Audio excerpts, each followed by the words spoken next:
नमस्कार साथियों, welcome back to our YouTube channel.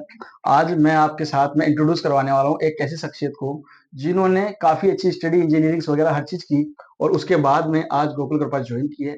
यह अमित जी सर हैं, जिन्होंने रियल एस्टेट कंसल्टेंट का कार्य स्टार्ट किया है गोकुल कृपा सेल्स एंड मार्केटिंग के साथ में। आज इनके कुछ नॉमिनल से क्वेश्चंस है जिनको लेके ये आप मेरे पास आए हैं और उससे रिलेटेड हम लोग कुछ क्वेश्चन से रिलेटेड ही हम एक वीडियो बनाने वाले हैं। तो अमित जी, आपके जो सवाल थे उनको आप एक्सप्लेन कीजिए, क्या कहना चाहते हैं? शिवा सर, मैं आपसे ये पूछना चाह रहा था, भाई हमको प्रॉपर्टी क्यों लेनी चाहिए, कब लेनी चाहिए और कहाँ लेनी चाहिए? बहुत सारे सवाल एक साथ लेके आ गए हैं यार, ये तो। हाँ, देखिए सर, जैसे आपने कहा कि कहाँ लेना चाहिए, यस। तो स्पेसिफिक किसी लोकेशन को आप मतलब टारगेट नहीं कर सकते कि यहीं लेनी चाहिए या इस तरह की प्रॉपर्टी लेनी चाहिए। रीजन यहाँ ये रहता है, मान के चलिए मैंने आपसे कह दिया कि टॉप रोड में प्रॉपर्टी लेनी चाहिए, तो क्या सर टॉप रोड के अलावा इस दुनिया में कहीं और प्रॉपर्टी बूम नहीं कर रही? बड़ी राइट बात ये है। राइट। सेज हो गया, अजमेर रोड हो गया या सीकर रोड हो गया, सिरसी रोड हो गया, हर लोकेशन अपने आप में बेस्ट है। कहाँ लेने से ज्यादा बेहतर है किस तरह की प्रॉपर्टी लेनी चाहिए, ओके। डन, और किससे लेनी चाहिए।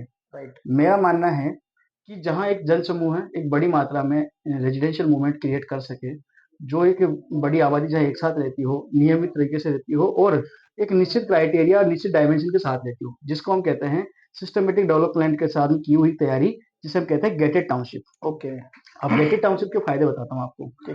नॉर्मली केस में देखा ही जाता है कि परचेजिंग के दौरान बिल्डर आपके साथ है, बाद में कोई साथ में नहीं है।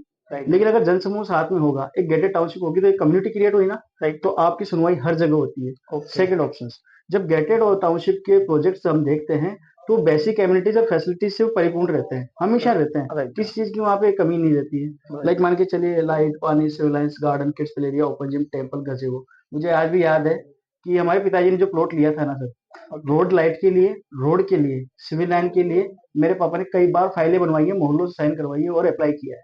वो सब चीजें गेटेड टाउनशिप पे करने की जरूरत नहीं है कि आज 90 भी हो रहा है, आज अप्रूव हो रहा है। सर फ्रेश पट्टा लो, टाउनशिप कॉन्सेप्ट में लो। तो मेरा मानना तो ये है कि आपको टाउनशिप कॉन्सेप्ट में प्रॉपर्टी लेनी चाहिए। ओके। डज नॉट मैटर कि आप कहाँ ले रहे हो। अब बिल्कुल। यहाँ एक चीज और क्रिएट होती है, जैसे आपने कह दिया कहाँ लेनी चाहिए, सबसे इंपॉर्टेंट ये है किस तरह की लेनी चाहिए। मान के चलिए मैं आपसे कह दूं कि ट्रायंगल है, ये मान लो आड़ा तीजा कोई शक्करपारा जैसा प्लॉट है, अब उसको आप मानसरोवर की प्राइम लोकेशन पे बेच के बता दो, पॉसिबिलिटीज है।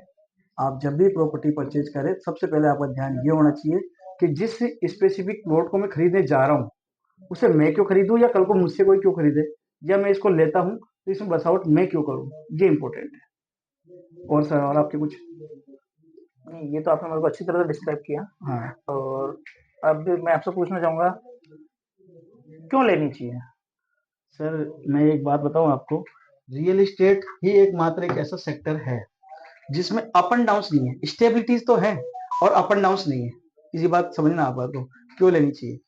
आज की डेट में यदि मैं आपसे कहता हूं कि आपके पास 20 लाख रुपए की सेविंग है, ठीक है। आप इसे निवेश कीजिए, तो आप बिटकॉइन जाओ, चाहे आप क्रिप्टो करेंसी जाओ, चाहे आप गोल्ड में जाओ या किसी और शेयर मार्केट से रिलेटेड किसी भी इन्वेस्टमेंट प्लान में आप चले जाओ, लेकिन आप प्लान खरीद पाओगे केवल 20 लाख।